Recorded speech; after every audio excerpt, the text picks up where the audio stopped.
Hi, and welcome to another episode of Hot Takes with me, the Silver Fox. In an act of the utmost hypocrisy, the Scottish watchdog that looks after children has said that 12-year-olds are perfectly capable of making the decision whether they want to take puberty blockers. This is the same establishment that says that men aged 25 are too immature to know when they have committed sexual acts involving very young people. But apparently those very young people for whom they offer no protection are now quite mature enough to know how to permanently change and destroy their lives and to implement procedures that will sterilise them at the age of 12. It is madness. It is utter madness. How can this be? How can you have a man who's 25 not being mature enough and yet a 12-year-old is? Let's look at this story and see why children are once again being dragged into the front line on an identity politics war, and it will be them who will be suffering as they will be making life-changing decisions at the age of 12. Here goes. So, children as young as 12 can consent to puberty blockers, the Scottish watchdog tells childcare workers. A whistleblower blasts guidance as a significant failure in safeguarding. It can be seen as nothing else. This watchdog is basically telling children, go ahead, you can take these medications, they will sterilise you, they will permanently change your mind, change your body, change your entire existence, and you can do so at the age of 12, and you don't need any kind of medical help, because after all, we are giving you self-ID, and we're trying to get a law in that removes any kind of psychiatric assessment. How can this possibly be anything other than industrial scale abuse of children? This is the sort of thing that Mengele would have been doing in Germany in the 30s. The SNP are no different from that bunch. They really are.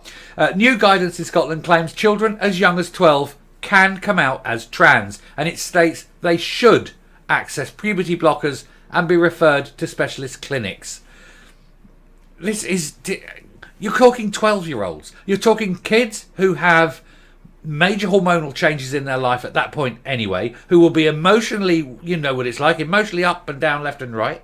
You're going to have issues of self-worth, self-esteem. You're going to have family issues. There could be depression. There could be abuse in the family. There could be a million different reasons.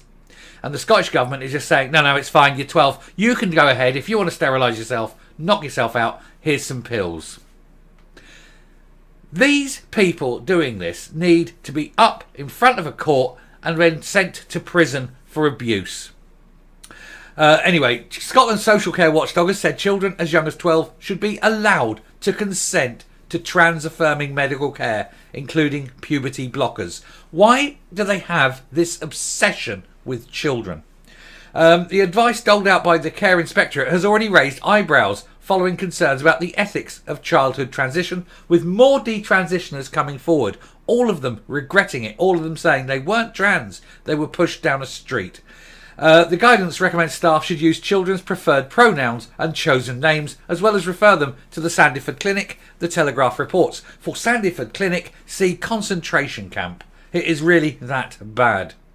The Sandiford, based in Glasgow, operates a gender identity development service for youths in Scotland. And in much the same way as the London's soon-to-close Tavistock Centre did for England. And that's closing because of how dangerous, awful and rejected it was, the uproar. I mean, there is going to be massive, and I mean massive, NHS busting court cases. They're going to be talking not millions, not even tens of millions, but probably into the hundreds of millions of pounds in damages are going to be coming out of this. And who's going to pay for it? Well, it won't be the MPs, even though they're the ones bringing this shit in. The advice, written for staff working in child services, also outlines that sex-segregated toilets are merely organised in a way due to social convention. Oh yes, because it's most important that men can go into women's toilets, especially when there's young girls there. Do you see the direction of travel that these people are pushing? And then you look at that face, and my God, if you the way those hands are held and that big open gob, you know what that looks like? Yeah, you know exactly what that looks like. And to be honest, it's exactly accurate when you look at the person doing it. Anyway, it states that young trans people should share bedrooms with other youngsters who share gender identity, and therefore you're putting boys into rooms with girls. Boys who could be 15 or 16 into girls who could be 12. That is never, ever going to be a dangerous moment, is there? That's going to be perfectly fine, and nothing wrong will ever happen about that. These people are not only not safeguarding children, they are deliberately and actively endangering children. These people all need to be fired. They all need to be sued, court case, prisoned, and be on a register for the rest of their lives. The document also relates the story of a young person who was supported in getting a mastectomy. A young person aged 12 is presumed to have sufficient capacity to make decisions about medical treatment, although we recognise this may not always be the case. And yet a man of 25 can walk out of court after R-ing a child because he isn't deemed to be mature enough to make that decision. What the actual fuck is going on in Scotland? The guidance fails to acknowledge the interim CAS review of gender services in England, which identified a number of failings in the management of the Tavistock Centre. Hundreds of failings. The report is like that thick. As well as pointing to a lack of evidence to support the use of puberty blockers. Of course not, because they're pushing agenda, not facts. They're pushing what some tiny vocal minority want, rather than the real issues of mental illness, because that's hard. Mental illness is hard, but kowtowing to a tiny vociferous group is easy.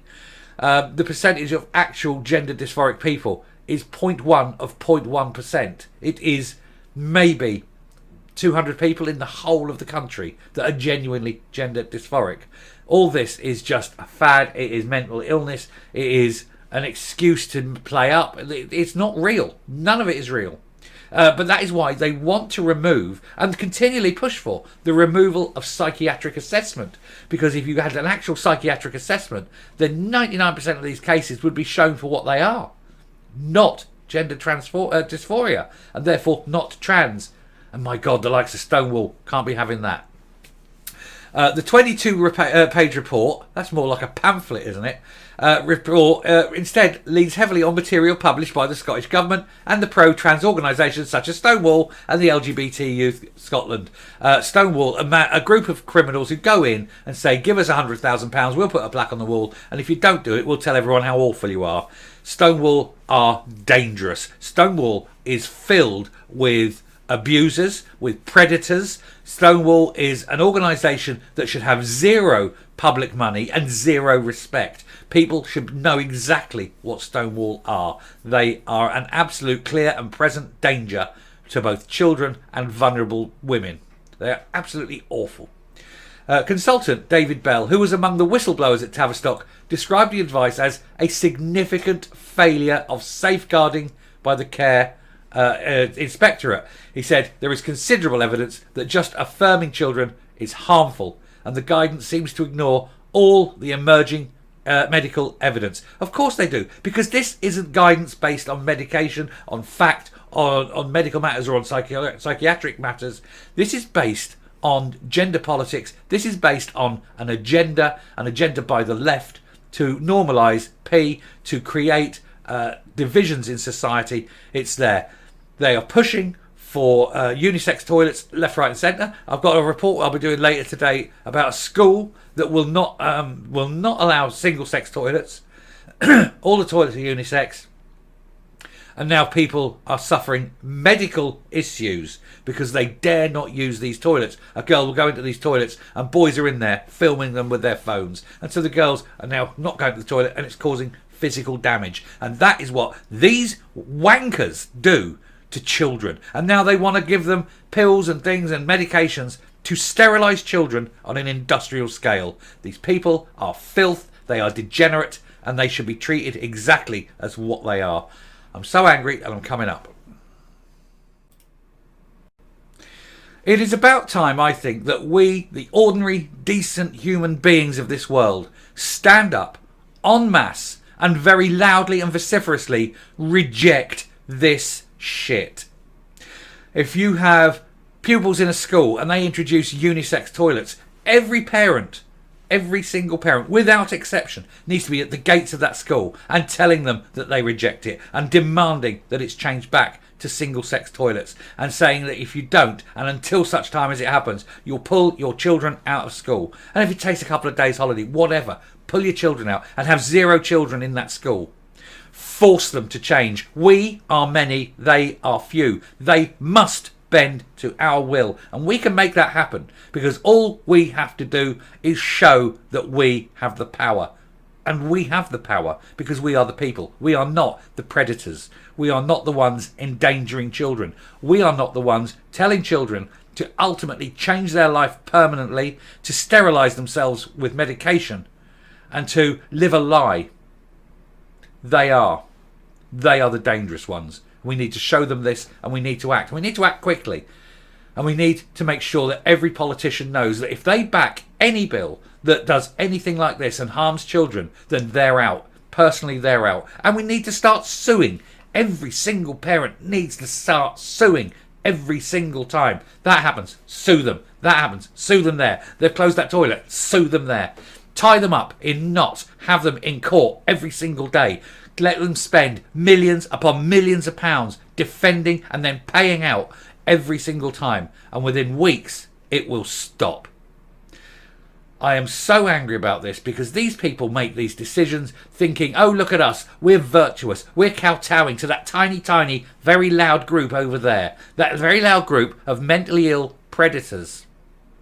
And we're going to destroy children to pay for our virtuousness. They're fucking wankers, every single one of them. Sorry about my language, I'm so angry. Anyway, I'm going to finish there. Thank you very much for listening. If you like what you see here on the channel, please hit that subscribe button. Please ring the bell. Please leave a like. Please leave a like. Please share the video. And until next time, when I've calmed down, hopefully, take care, look after yourselves, guard your children with your lives, and goodbye.